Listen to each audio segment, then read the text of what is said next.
Okay, well, welcome to another Faith Horizons podcast. Today I'm with Steve Barnhart, right? Yes. And then John Losh is back again. John Losh, you invited a person who is multi-talented with too many websites. Absolutely.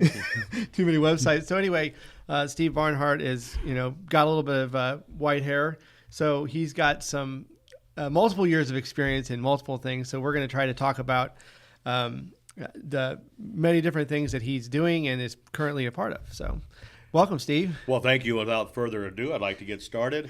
I hope to our listeners and viewers out there that my white hair is not reflecting and whiting the image out on your camera or your TV. So we hope that's going to come through. And actually, I was in a commercial one time. And Did I mention he's a comedian? Well, trust me, that was an issue. And it was a commercial for Napa Auto Parts during the Super Bowl. Yeah. And they had to give me another part standing in the corner. So well, anyway, when I start these podcasts, I always try to do a pre-interview and then I kind of get the layout for it. But anyway, if this was an obstacle course, this is quite an obstacle course to run here. So that's kind of like when I'm like, wow, we've got a lot to talk about here, so let's just dive right in. So what would you say would be like the number one, like you started out with, did you start out with security, or did you start out with police department in Kansas City, or how did you start out? Well, come about 1977, okay, I went on the police department. It was a reserve unit, but it was a very strict, top-notch reserve unit.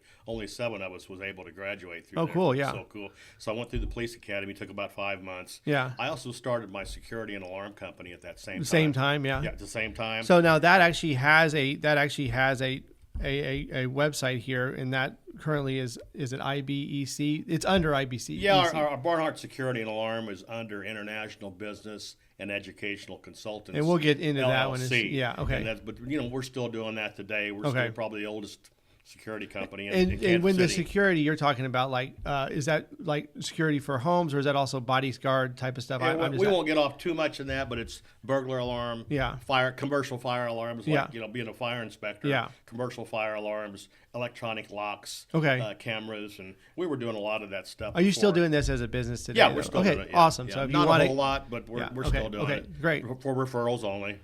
So back to the firemen and police department at least. So you said you started that at the same time as the international. Yeah, went through that, and then during the time, I also started to work for Phillips Pipeline Company, which was down in the Bottoms in Kansas City. Dude, I love the Bottoms. The West Bottoms? Well, not the West Bottoms. This was the east of Kansas City, off of 3rd Street down there, down by the river. Okay. Phillips, the big pipeline and refinery that was down there. Okay. And it used to blow up every once in a while. But I started there with the pipeline division, and I worked in the lab.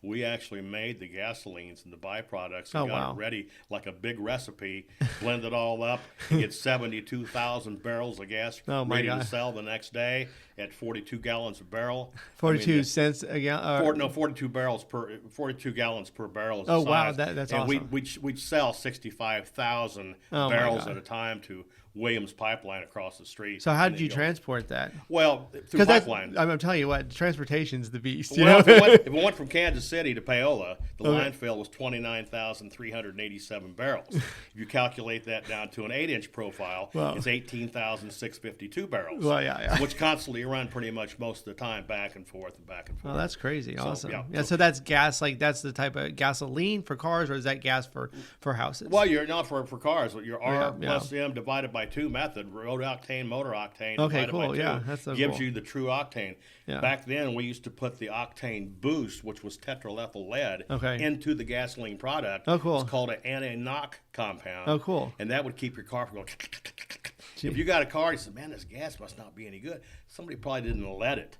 And then, of course, when lead became illegal, they quit messing with it, and we quit using that. They used what they call HP7 gasoline additive to up the octane. So what did corn do this? Because I know they have corn in gasoline too. Corn, now. You process it right. People are using corn in different types of heating devices. Yeah, they're using it for everything now. Different types of motors. Anyway, that's got a corn byproduct. Yeah. So how long did you work in the Kansas City area, like Wyandotte County area, Kansas City, Grandview, I don't know, all of these different places? Well, real quick, and I won't take a long time, but my great-grandfather was sheriff of Russell, Kansas in 1900. Okay, wow. Bob Dole's territory. Oh, that's cool, yeah. And then his son, which would have been my grandpa, He was a Scottish Rite Mason in 1931. We won't get off about them. Yeah. Everybody we do through the Masons prays to our Lord God Savior. Okay, hallelujah. So yes, exactly. There's only one God. Only one God. That's who anybody I've ever known knows. Yeah. But his certificate from 1931 looks almost identical to mine in 1996. Oh wow. So that's so cool. Now our other family, the Bohannon side. Okay, they go back to about the same amount of time. Now my great grandfather was the maintenance foreman for the street department on Kansas City, Kansas. Oh wow. In 1900. Oh gee. And we got a picture of him in 1902. He is with several guys out there. Of course, it's a black and white. These guys look like they've just been worked or strapped or something to death. Mm-hmm. And he says, my grandpa told me, that's your great grandfather right there. How you know? He goes, well, he got the sport coat and the hat on. And it looked like the oil hadn't been changed in that coat or hat in years. Uh-huh. But he had a sport coat kind of and a hat, and he was laying it on a shovel, and nobody else had that. So wow. Yeah, he's the pusher. So he's a supervisor. And their name was Thorpe. Yeah. And then Bohannon. And then we were in the grocery business for 60, 70 years in Kansas City, Kansas. Oh, wow. In the 18th Street. So you basically are a Kansas City local, times local. You know? Yeah. I mean, generations. Yeah, that's really cool because a lot of times, for instance, I was born and raised in Kansas City, but I mean, probably the generation before me was as well. But after that, you start getting out of Kansas City. You know what I mean? It does. Yeah. We go way back, like our Bohannon family, the Black Irish. Yeah. We married into the Italian families 4 or 5 different ways here. Yeah. And let me tell you, you'd recognize some of the names. Yeah, that's really cool though, because I mean that was the way you. That's the way you move up and the way you survive in Kansas City. It was the Italians. And they knew us and they liked us. Yeah, they're good people. Anyway, all right. So how long were you with the police department? And then I think you were a sheriff too. Is that right? Well, I went through been working at Phillips. Yeah. I worked a different shift every week. Okay. So that allowed me to complete my education, my studies, my business plans, my ministry, which I didn't do as much of it back then, but I was still a Christian and still kind of on point. Uh-huh. And I was able to do that all on the job. So anything you can do on the job is just like getting a pay raise. Okay. So I was able to do multiple studies. You know, during that time, I finished my technical degree. It was 1,800 hours in electronics.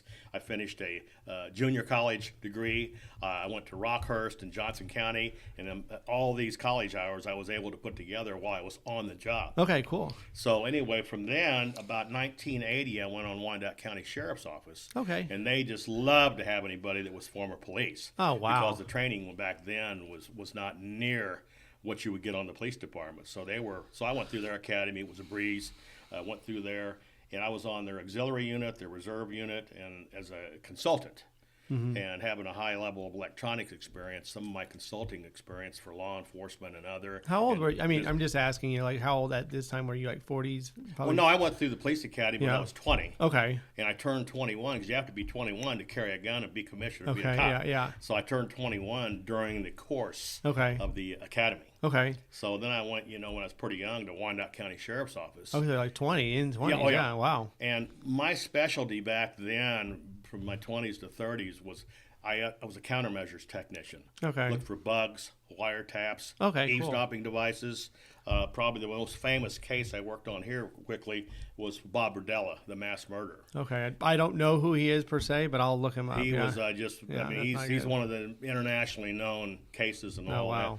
And but this at the same time though, you still had your security business going. So that's kind of why you like the intricate stuff of all this, like my brother was a police officer and was 10 years older than me. So I started hanging around with him and his buddies. He went on in 73.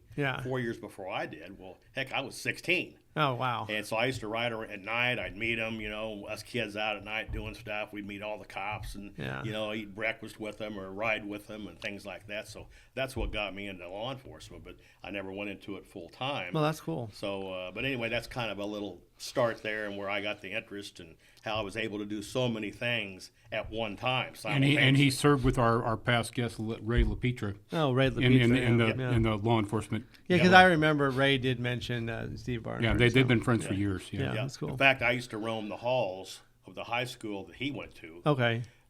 Before he even knew who each other was. We knew each other we hadn't met because my girlfriends were all from Slagle High School. Well, I went 2 years to Votech right next door. Yeah. So my last year of high school, I spent a half a day next door to Slagle. The next day, I spent 6 hours a day for the next year next door to Schlegel. Yeah. So we were always over there. We were always walking the hallways. Oh, that's cool. Walker, the security, retired KCK cop, would find us and throw us out of there. But that's how Ray and I go clear back, really kind of to the end. We kind of heard each other's names and who we were and all that. Cool. So that's we go clear back to high school. All right, so we still got quite a bit to cover, so we got to keep going here. But the so right now, so that's basically where you got your start, and you got a learning bug. It seems like you just got this learning bug just to keep learning stuff, doing new things, right? While you're still at the Phillips. Yeah, I mean that's really cool though that you were able to do so many things at the same time, get so much experience. So. I'd like to throw in real quick. I had a learning disability. I didn't make real good grades in school. Wow. And the reason was I had a severe deviated septum, severe blockage and closure from birth. I very seldom ever slept when I was a kid, and I couldn't stay awake in school. Wow. It's one of the hardest things right now. I think back, and it's almost scary of what I used to do to try to stay awake in school because I couldn't sleep at night. And when you get that, nothing's happening. You're trying to stay awake. I mean, I've fallen on the floor before. Oh, yeah. I couldn't breathe. I didn't know what a decent night's sleep was till I was about 55 years old and got a serious operation, which was really bad, chipping out all kinds of bones. And I was about dead. I was about dead. Now, you talk about a story, which may be more important than what we're talking about. If I was to give my testimony, I really shouldn't be here right now. Been shot at, stabbed, ran over, burned, electrocuted, left for dead. I mean, all kinds of surgeries, heart attack, minor stroke, cuts, contusions, abrasions, steel plates, hernia mesh, rotator cuffs. I mean, flipped a motorcycle 7 times, and I was almost dead by the time I was 55. So you didn't make it to 9, so you're not. He's practically the bionic man. Well, you talk about that gets back to faith, and I've got a testimony to give. Yeah. To put it short, a good friend of mine, Dr. Orrin Tulp, I used to be the director of his College of Education. Yeah. I was the dean, and I showed him this. I said, "What do you think?" He goes, "Well, Barnhart," he goes, "if you were in my lineup and I seen this, I'd say, Barnhart, you still alive?" You still alive, Barnhart? John knows about some of my trials and tribulations. I got so bad that I'd have to lay on a bed and tilt my head back and put nose spray in it for it to work like a clogged drain. No, wow. Then it may only work for 1 hour, 2 hours, 3 hours. So then, I got my valves replacements and my valves replaced and my bypasses and all that redone. Got my nose and sinuses fixed, all that. I no longer have congestive heart failure. That's very rare for anybody to ever have it. So if you talk about divine works, that's awesome. Is this acts of God, or is this the model, the marvel of modern medicine, or what? I've got a testimony to tell. I think that's why the Lord has me here doing so many different things, because no matter who you are, I can relate to you. I don't care what you do. Well, and or where you've been. And God loves creation, and God loves creating things. And the so, show in the church so here, fun, I felt compelled to tell you that because listeners, I say that as a message of hope to our listeners. Oh yeah, absolutely, absolutely. Prayer and that maybe we're not praying just right. Maybe we're not praying hard enough. Ask and ye shall receive. Figure out a different way to present your case.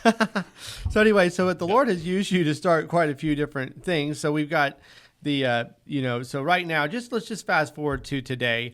We've got I know that we've got an what is it? AAHEA.org. What is that, John? That is the American Association for Higher Education Accreditation. It's enjoyed a 501c3 status since I was born in 1969. 1969? Yes. And you can find us on Facebook or on the website, aahea.org. We're going to work on doing a YouTube channel, probably an X account eventually. Okay, cool. We're members of the Board of Quality Standards, U.S. Department of State, Diplomatic Security, Overseas Security Advisory. We were listed under the United Nations NGO Brand Section, Official Certifying Agency for the President's Volunteer Service Awards, which I have been both a recipient of, which I meant to bring to show today, as well as a distributor of. I gave one to the Caregivers on the Home Front one time, the organization that helps wounded veterans' families. We did the sheriff. And we did the Jackson County Sheriff, who I also served under when he was Chief of Police, the Kansas City, Missouri Police Department. So what do you mean by you did the sheriff? No, I gave him one of the president's community services. Oh, okay, cool. Yeah. Them and cool. caregivers on the home front. Oh, yeah, great. Yeah. So all right. So remind me again. AAHEA.org. So American Association for Higher Education and Accreditation. We help Christian colleges and schools, both here in the United States and abroad, get accreditation in situations where they might not be able to. So governments might not be agreeable. So how would you explain that? Because you say basically, how do we get education whereas normally they wouldn't be able to get education? Well, here it is, and I'm glad also, John, just explain that a little bit. Mr. Loesch failed to mention he's also our press guy. Yeah. Press agent, press guy. He just did a tremendous article for us, on the regarding the Charlie Kirk assassination. And I just horrible. to our people. I wrote the press. I asked him. I said, "Shouldn't we do a release on this?" He says, "You write it, I'll approve it." So I did, and then distributed it that same night. It went all over the world, and I got a lot of responses and stuff. I can show you some when you come out. But what we do through AAHEA, they were a big organization for many years, which really was founded in 1871 through the NEA, National Education Association. And just 20 years, they were a $7 million a year organization. Well, pilfering, this, that, imagine that in an organization, a nonprofit. Just kind of, they closed it down, but before they closed it down, they had one board member that decided, I'll take it over, I'll keep it going. So we did that. He worked. He wasn't able to do anything with it. So about 12, 13, 14 years ago, they turned it over to us. And what we did now, generally, the traditional educators, it used to be called RA or No Way, regional accreditation like KU, University of Missouri. Even the nationally accredited colleges, accreditation is so messed up in this country. Trump's trying to get all that straightened out. Let me give you a quick example, and people will understand this. Okay, there was a big business college at the Plaza, and if I could remember the name, you'd say, I remember hearing about it. They were there for 50 years. They had TV programs, they had advertisements, commercials. VIP, all of the VIPs in Kansas City graduating there. When it finally come down to it, when they hit the nail on the head, we can't do that. There wasn't one regionally accredited university in the state of Kansas or the state of Missouri that would take that nationally accredited degree through the Department of Education and register through CHIA, the Council on Higher Education Accreditation. There's not one school that would take that degree and accept it for a new degree program or a second degree. So you're basically saying, the accreditation, the work that was done at that school by the students was not accepted by other organizations. Because they brought it to light. That's horrible. Because they brought it to light and the media got a hold of it. They blackballed everybody. So they said, technically, we can't accept nationally accredited credits because it's not on the level of RA. So that's when the term RA or No Way came around years ago. That means unless you're regionally accredited, goodbye. But, all the thousands and thousands of graduates that went through this school that had a nationally accredited degree that got into the Army and the Navy and the Air Force and the Marines, political positions, presidency corps, that degree would not be accepted by any regionally accredited university. And so they closed down. So this is one of the primary purposes of the AAHEA. Well, not only that, but understand, you know how people are with Christians. And with Christian schools and Christian organizations, okay, we're very looked down on. Okay, so if your Christian school or college cannot, sometimes that's worthy because sometimes we suck. Well, yeah, but I'm just saying, if your Christian school or college cannot get accreditation because they're looking down on you, well, we're not going to give that to you because you guys don't, you're Christian and you're this or that. We don't want to start. AAHEA can help those schools here or abroad get accreditation. Well, let me add this. That is actually deserved. We're still crucified and looked down upon, and that by traditional mainstream educators, educators. We are, because we are going after schools that are outside the purview or will never, ever, ever have a chance of being recognized by a national agency. Let me give you a story. Dr. Eitzen, a friend of ours, he had a big school called Apollos University in Wyoming, nationally accredited by TRACS. Now, TRACS is the accreditor for Christian schools and universities, is recognized everywhere. But it's still only national accreditation. Yeah. So anyway, I asked him, because I had maybe some people, I said, well, find out if he wants to sell that university, see what we can buy it for. So I called him and I says, Dr. I said, oh, yeah, Dr. Barnhart, good to hear from you. Anyway, I says, what would it take? He goes, let me tell you in a nutshell. It would cost us $1.5 million to maintain our accreditation for the next term.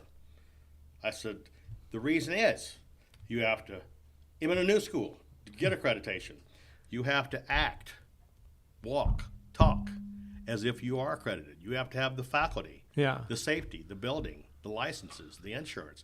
You have to have everything as if you're already accredited. It's kind of like you need a loan. The best chance to get a loan is for somebody that don't need it. Okay?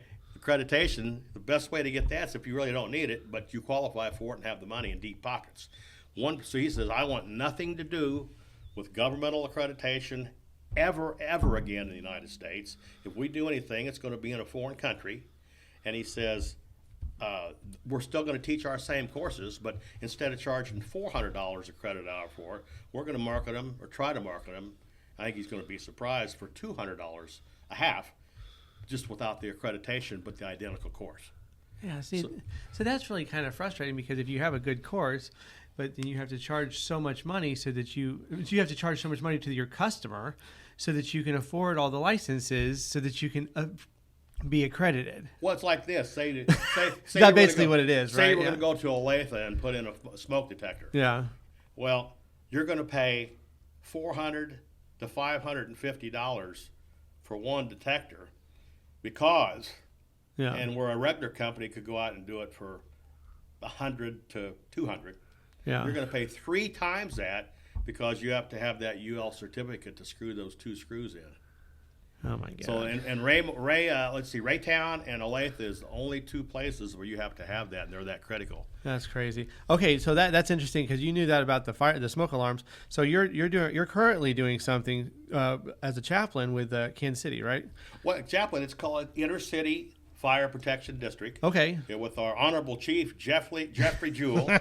That's cool. And, he may be running for a political office. And so you said that the area that you're in, though, like the demographics-wise, is really small. It's like well, about you go down 435, and you got the Truman Road exit. You go up in there and you go up and around that through the old, where the old TV was, the antennas, all through there. That's our small geographical area. Yeah. But we spend very little of our time. Now, we was on the news the other night for a big car fire, and I was out there working. So your people actually deploy out of there then to different areas then, right? We do, and we can, and we train. I mean, we're doing something for, Gladstone or North Kansas City, or sometimes even Independence or Kansas City. But Kansas City don't like us because we get all the attention on the news media. Why is that though? They just like us down there, and they know we're always willing to participate. We're able to participate. We have professionally rated people, and some of our people I put up against some of the best in the nation. Yeah, and that's when they say so many people has been able to come to our department and then get jobs as a career elsewhere. And so anyway, but you do have an organization, or are you the president or of the ICOF chaplains.org? Is that? What ICOF International Circle of Faith? Quickly. Oh, that's not chaplains then. We have ICOF chaplains, then we have just ICOF.net. Okay, all right. So that's the ICOF chaplains. You have ICOF chaplains too, or ICOFchaplains.org. Okay, that's an international chaplaincy organization. Okay, and there's all kinds of different types of chaplains out there. Okay, I don't care whether it's the concept or misconcept a lot of people have is that a chaplain is spiritual. Well, it could be spiritual or religious, could be, but they're not out there as a minister and preaching a lot of them.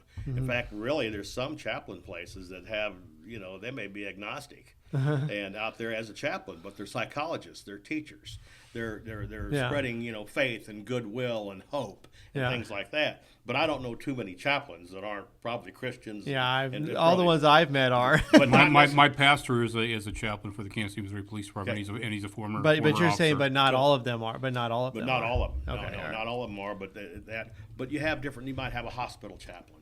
You might have an addiction chaplain. You have first responder chaplains, military type chaplains. You've got specialists in each area, and in through that, we've got a book now that's available that I promised to Mr. Loesch here. Because I'm planning on taking the chaplaincy training through ICOF. And we've got our own online portal that's kind of like Whiteboard or Joomla or Moodle. We have our own that we've uploaded our program to. We can put any of our programs on there now. We have the online testing. We have the online interaction with the professor or student. John will probably just stop by my office for our interaction. But it helps when you know the boss. like that, so he'll like that. But we've got a very, very nice chaplaincy training manual. It's on Amazon.com, and I believe you can buy that for $29.95. Is that it, basically? No, I didn't. I told John that when I went to our Life Fest. Somebody walked off with their somebody book at walked off their with Life Fest recently. I think it was the only copy out there, man. So Yeah. evidently, So people stole the chaplain. I don't take it on purpose. Well, I thought it was free. Yeah. No, it disappeared after I got back.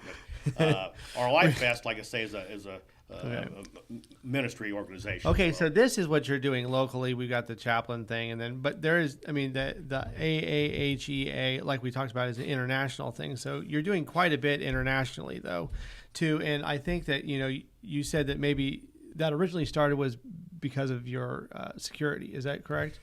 Or you got the relations maybe because of security, or the way I got into international education. Yeah. Let me elaborate. I'll make it real quick. You have a degree. You do have a degree, I think. I have too. a doctor. That's why I call me Dr. Barnhart. Yeah, I have yeah. a nationally accredited degree in higher education administration. Nationally accredited, right? Yeah, exactly. Well, it's through and it's also through the ABCSP. Okay, well, That's the accreditor for business programs in the United States. Okay, great. And it's also accredited through the Turks and Caicos Islands through the Ministry of Education, which they rated back to the United States again as equivalent to a regionally accredited degree. So I could take my degree and go anywhere. All right. So anyway, but you got overseas somehow. How did you get overseas? Well, here's the deal.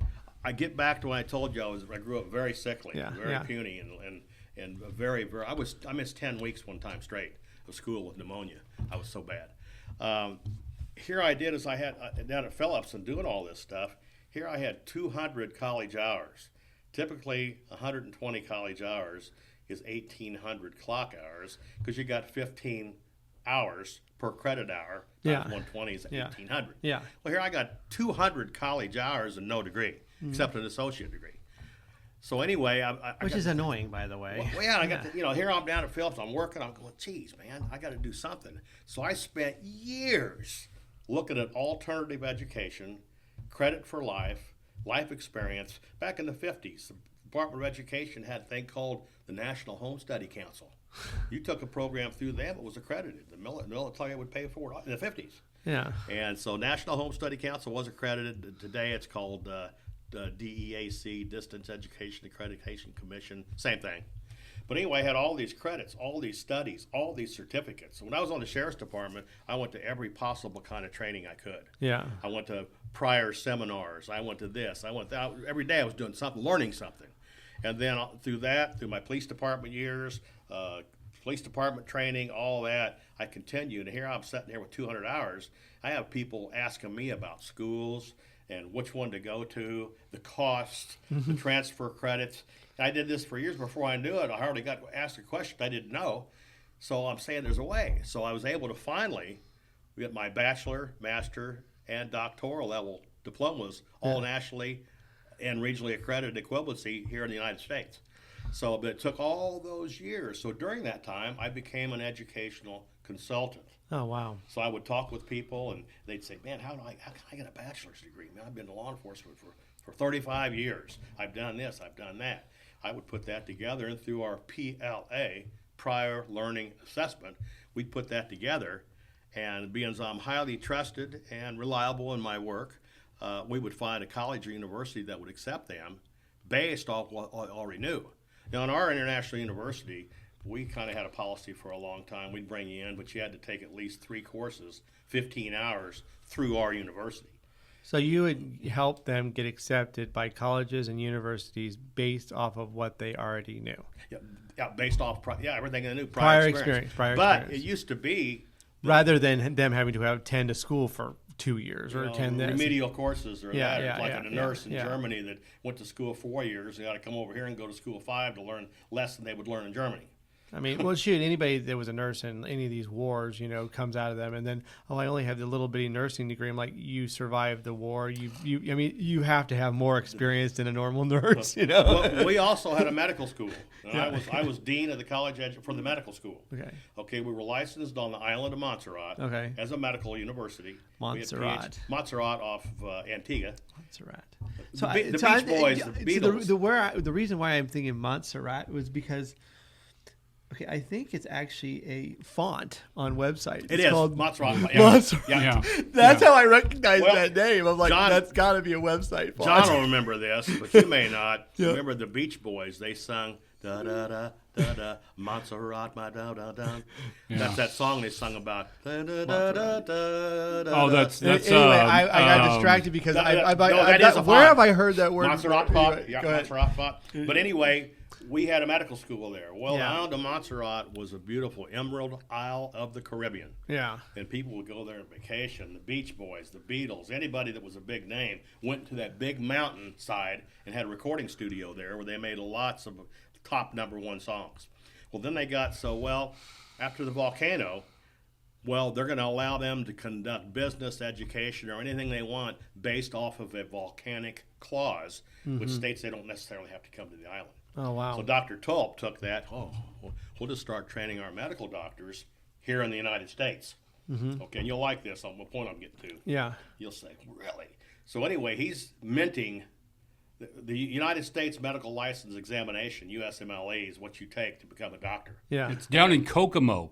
Down in Kokomo. Down in Kokomo is the song we're thinking of. Montserrat and heat. Yeah. So anyway, Kokomo. I've heard that song before. Down in Kokomo. My wife loves that song. My wife loves that song. They mentioned the font. Wow. The font in Kokomo. And then we saw a Beach Boys tribute group down in Branson a few years ago. That font and I got free tickets to some events because I knew the lyrics to so many Beach Boys songs. The thing is that the font probably came after the song and all this stuff because it wanted to become famous itself. Anyway, keep going. I've got to throw this in real quick since we're Beach Boys. All right. John, remember the concerts? They had them big palm trees. Yeah. That looked real. Yeah. Well, 2 of them, when they were in Kansas City, 2 of them was planted in my backyard after the concert. Oh, wow. Nice. They were fake. I think you may have told me about that. And I just forgot. A buddy of mine made them.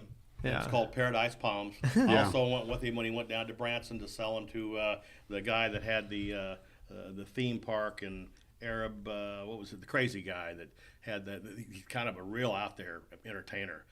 Went down with him to sell him palm trees. Yeah. So anyway, they give him 2 new ones to travel with on his world tour, and took 2 of the Beach Boys trees, put in my backyard that were full size with cocoa palms. Oh my gosh! I had my pool and hot tub back there. And all down in Kokomo, you have Kokomo in your own backyard now. I had to throw that in about the fake palm trees. All right, but anyway, you were making a point on your. Okay, here's what it was. So anyway, he's getting these people enrolling in his. We got George Einstein is one of our main professors and lecturers. He's related to Wow. Oh wow! And he kind of looks like him a little bit too. So anyway, we've got people going through this USMLE program with flying colors. A lot of them better scores than somebody that's paying, $300,000, $400,000, $500,000 for their medical degree. Yeah. So anyway, they're going through it left and right. We had over 2,000 doctors in our medical program. Yeah. Well, once they got wind of it, man, they shut that down in a hurry. We were teaching at 5 locations in the USA, medical doctors. Oh, boy. They're passing with 95 to 98% grade averages. Wow. Better scores than some of them. So they says, well, at the end of 2019, you're no longer able to do it because you're going to have accreditation from this place called CAM, Caribbean Authority. And CAM is a scam. And it sounds like a scam to me. Oh, they says, well, if you can get that, he was blackballed with them because he got into it and exposed them. The question is, did he have like an affiliate link to CAM or something? He must have, anyway. No, he never got it there. In fact, he went to Montserrat this year to take him his yearly $5,000 check and his application fee. They didn't renew his license. So oh my gosh! The big organizations, the medical people, the big universities got to him. Oh, wow. Just as in anything. That stuff's all fixed. Yeah. So anyway, I didn't throw that in but we had medical. I had a friend of mine from India come over here. He was president of the World Anti-Aging Association. Him and his brother. All right. So all right. So we had you had this thing in your hand. And I was like, what is Burland? Anyway. Okay, if somebody our listeners want to go and they want to look up state. Yeah. like city, state. Yeah. State of Berland, Birland, not Birdland. I know it looked like Birdland, but it's actually Burland. Anyway. Burland. Burland. Burland, right. yeah, like Burlap, Burland. Yeah. And it's called Bintawili. Yeah. And I'm trying to remember the countries that it's between, over by Egypt, and it's like an 1900 mile stretch of land. And it's called no man's land for long centuries, probably. Wow. But when you go into the entry, it's pretty much dry, barren, and all that. They've got a few of the Aborigines people that live there and people that take their own water in and do things like that. They've got some huts and small buildings and things like that. But we've got some people that say they can bring water to the land. And within a certain amount of money. That would be all it would take. If they do that, you can see the opportunity there. Yeah. So you probably have farmland too. Yeah. If they can do it, he says he can do it, and we've got a funder that's in with partners with World Bank and the African Union and all that. So it's working on a brand new project we have for the AI for every student. So the Burland thing is the objective is, what is the objective of the Burland? Well, they've already got their own leadership, their own currency, their own bylaws for the state, their own governance. They got their representatives and probably 30. We're talking about in Africa here, though, right? Okay, yeah. You can look it up. Bintawili, Burland, Birland. They even have their own flag. They got their own flag, which I've also got one. So they are not necessarily yet recognized as a country, though. What they really need to do is get 3 other main countries that's going to recognize them as a country. Okay, so that's the obstacle. Kind of that, and they do have several people that are fairly high in stature in other countries. Okay. That they have, like me, they call mine the USA office. So you're representing them on you said maybe soon to be ending thing, but right now you've currently been representing them as a goodwill ambassador. Is that correct? Well, no, I'm actually the consultant. Okay. Diplomatic consultant to the Queen, which is the HRM. So the Queen of Berland. Queen Eden, yes. Okay, so we got a president that resides, I believe, in Colombia. Down in Centro Americana.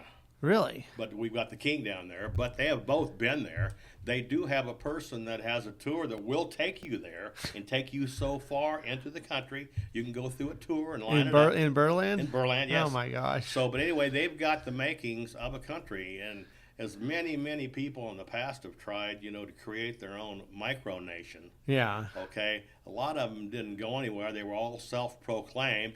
Nobody else was going to touch it.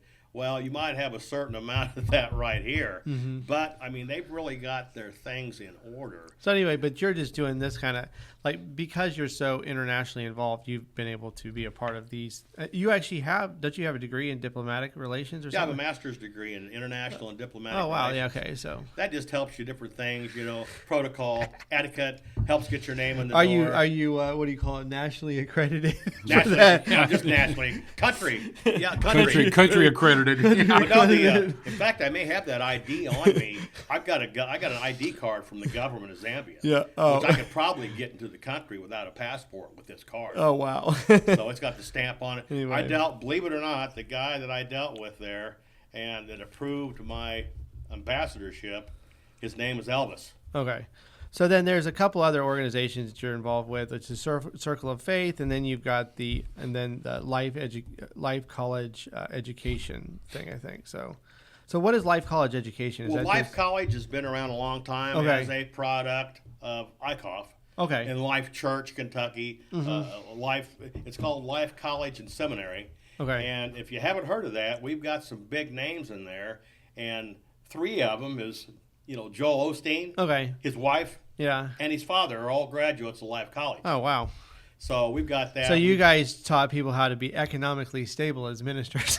Well, the problem with the Life College degree is most of the trainings and credits were like church management, religious theology, doctrine, things like that. And it was for people that were already established in business.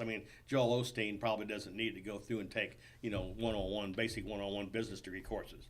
No, because he would have had to learn that from where he's at right now. Yeah, but anyway, we've got that. We've got like a former governor or senator that's from Kentucky that's there. That's gone through it. Oh, so yeah, that's cool. So anyway, we do that. We don't do a whole lot with it now, but what we're in the works right now is, like I say, we just met with the president of Mount Vernon Nazarene University in Ohio. Oh, wow. The week before we had our Life Fest, and we're working on our MOU, or articulation agreement, between our university and their regionally accredited university.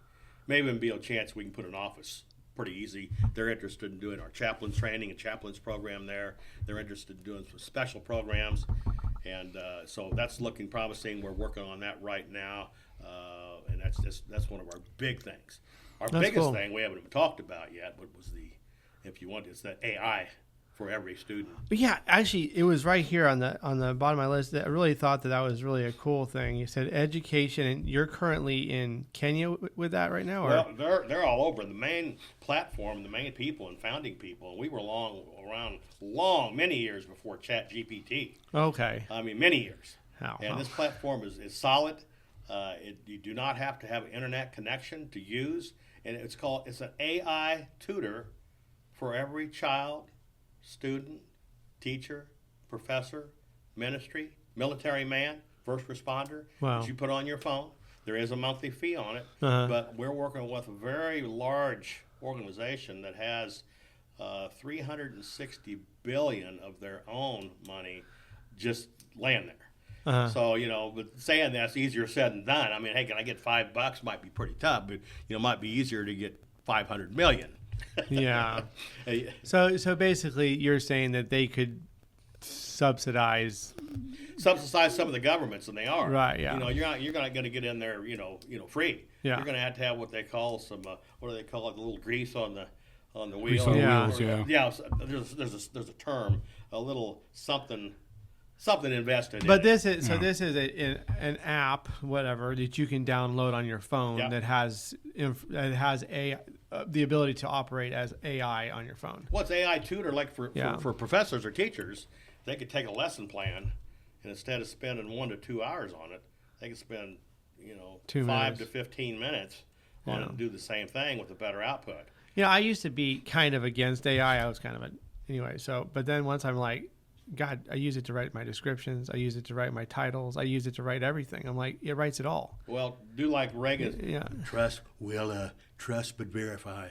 I think AI is going to be the downfall of man. Well, what people don't realize is, well, you can't stop thinking, but at the same time, like you should, like for instance, AI will analyze this show, and then it will help me determine what do you call it, the time stamps are and everything like that, because like it takes me a lot of time to do that versus the AI will just do it. What I'm saying is I use it for what I already have produced, so. Well, the deal is AI can get so intelligent. Yeah. It can be like the movie Saturn V with Kirk Douglas, where he got it was killing them off and doing all that. I always think of Terminator, but I mean, he's not technically AI though. It's not necessarily. Happy New Year. I am Arnold. But don't get me started. But anyway, I'll be back. Don't be back. Now you got me good. Don't worry, I'll be back. But I do 75 voices. So. We used to, Steve and I used to work for Steve, baby. And we used to do these parties up at Papa's Coffee in Liberty until Papa died. Until Papa died. No, Jeff Cessna, his nickname was Papa. And it was called Papa's Coffee Shop. And we did these parties there. We had food, we had desserts, we had live music, and he used to do all kinds of impressions and I do like 75 comedy voices. routines and all kinds of stuff. It's gonna be huge. All right, it's gonna be huge. It's gonna happen real fast. It's gonna be great. I denied all the charges. We got to start winding down the podcast, so I will include the what do you call it, the URLs that you've given me on this show that people can go. Yeah, let's get serious here, folks. Can go actually look up if they want to know more about you guys. And really cool to see everything that God has used you to kind of like pioneer. Well, put it this way. Yeah. I got I said I've done so many things that, and I don't consider myself that smart. I'm just inquisitive, but I mean, like I say, I was a slow learner. Yeah. I mean, I should have been in special classes, man. Yeah. But I asked the Lord to use me in a way that He feels best, where I can appeal to the masses. Yeah. So the next thing I know is, John remembers this, I'm made global president of a big thing down in Africa. That's how I ended up down there. Let me tell you real quick about that. I was made global president of ICOF Africa. They introduced me to the government. I mean, I'm in the government offices. I'm walking right in. I'm sitting there next having lunch with the ambassador. I mean, all these people, this stuff's happening. Yeah. Little did I know, those people were false prophets. Yeah. What I say is, I also was a state licensed in Kansas and Missouri private detective. And, so I'm pretty good at kind of reasoning if I want to think that hard. Sometimes I don't want to use that much brain power. Well, anyway, I put it together, and I'm thinking something just is not right here. So I told Dr. Campbell, was my academic partner and best friend, besides Al Sanchez, who's really my best friend. And then I got John here, so he invites me to Christmas every year. So, and Thanksgiving. And Thanksgiving. So anyway.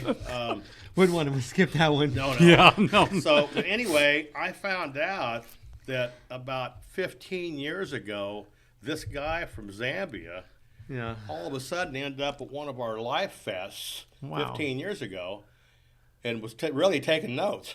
I mean, this guy was really interested. Well, they talked to him all. Next thing, Bernie Wade told me, and this is all, we put this out. And that's Bishop Bernie Wade, Bishop by the way. Bernie Wade, his his father, Bishop George Wade, is the founder of ICOF 1932. Well, anyway, he said, the next thing we know is there's an ICOF Zambia. It's got our trademark logo there. It's got this, it's got that, but they changed the name to International Coalition of Fellowships instead of International Circle of Faith. So if you go out and search ICOP, it's going to show that it could be under either one of those. So, but anyway, the one in Zambia is not approved or sanctioned by us. We've never approved or sanctioned that. They're tied in with the government to supply free education for 50,000 students, and my name and picture's all over it down there. Now, I'm not in any trouble because I resigned from that. But that's how I got these people were connected. Yeah. I mean, you don't walk in and become a goodwill ambassador with the government. I mean, they're using him as a spokesperson when he never approved it. So anyway, I did not approve this message. Yeah. So anyway, I got back here and I told Chris, my partner, I said, we need to call that Bernie Wade. Don't you know who he is? He goes, yeah, he was good friends with Frank Bozeman, which Bishop Bozeman, brother-in-law, was head of the National Baptist Convention. So I mean, he's real well known, good friend of mine. So we called him. He says, well, I'm glad you guys called. And he says, we've tried to fight that. We've tried to do this. We've tried to do that. And he says, all of a sudden, we just seen our logos and trademarks, my pictures, my this, my that, everything down there. We got nothing to do with them. We never have. So the real ICOF, the blessed ICOF, is International Circle of Faith in LaGrange, Kentucky. LaGrange. And in ICOF chaplains. ICOFchaplains.org. Yeah. And then we got schools. We got a big sanctioned school. Nigeria is the king of scam town. But we got a lot licensed ICOF there with students going through every day. We got one in Cameroon. We got 1,000 churches that's affiliated with it. You probably forgot who 950 of them are. But we're doing a new thing online now where they're going to be a registered user if they want to be. They can come in for $25 and we'll sign them up as a registered, approved user. Yeah, that's approved awesome. Workmen are not ashamed. Exactly. That's where I started my religious stuff, was Awana clubs. Approved workmen are not ashamed. Yeah, they're still the biggest. And basically what all this comes down to, Nathan, is just like you said earlier, Jesus tells us to go in and disciple nations. And through these different ministries and educational organizations, nations are being discipled with the gospel of Christ. Exactly. Yeah. And that's why I'm here. And I was keenly interested in this, being a man of God such as himself. There's still hope for sinners such as John Loesch. So we're not. Please be patient. God is not finished with me yet. He's not finished. But that's where I come up with the thing. I'll tell people now, and Barnhart, he's be 69 or 70 next year. Yeah. He's out there. I seen him on a roof the other day, climbing 22 stories up. Yeah. I'm still waiting for the Lord to direct me in what He really wants me to do, where He wants me to go, who He wants me to witness to. I got no family left. Yeah. I got a few Facebook cousins. Yeah. And, I may or may not see them when one of them dies. So that's all I have left, and my little cat named Mr. Jackson. Well, I think it comes down to like the Imperial Sun that I posted the other day, and it says, "See the fields ripen white as snow, up from the seeds of faith we planted long ago. So many the hearts in season, with every prayer they've grown. He has made them ready, but we must bring them home. Lord of the harvest, place your fire in me. Servants you need now, servant I will be. Give me the eyes of your spirit, your heart of compassion to know. Lord of the harvest, show me where to go. Cool. Well, I think John is meant to be in each other's life. I think he'll probably tell you the same thing. Yeah. We just keep crossing here or there, not through the normal means or something. So anyway, we're bringing him back in to work with all of And Steve's been very much like an adopted father to me as well. And I tease when I'm with people. I'm like, yeah, I'm the son he never had. You know, they think he's the dad when they look at him. We both have white hair. You know. Well, I was going to ask if you could just send us out with one of your Hasta La Vista Baby or something like that, just to end the show, just because I think that'd be fun. So anyway, so Arnold Schwarzenegger, whoever you want to pick. Happy New Year. I'm the Terminator. Don't worry, I'll be back. Hasta la vista, baby. Come with me if you want to live. All right, thank you so much. Thank you. God bless everybody. God bless. Yeah. Memberships, remember me in your prayers. I'll remember you in my prayers. Even John Lush, I'll remember in my prayers. There's still hope, John. There's still hope, John. All right. Yeah, thank you. All right, God bless.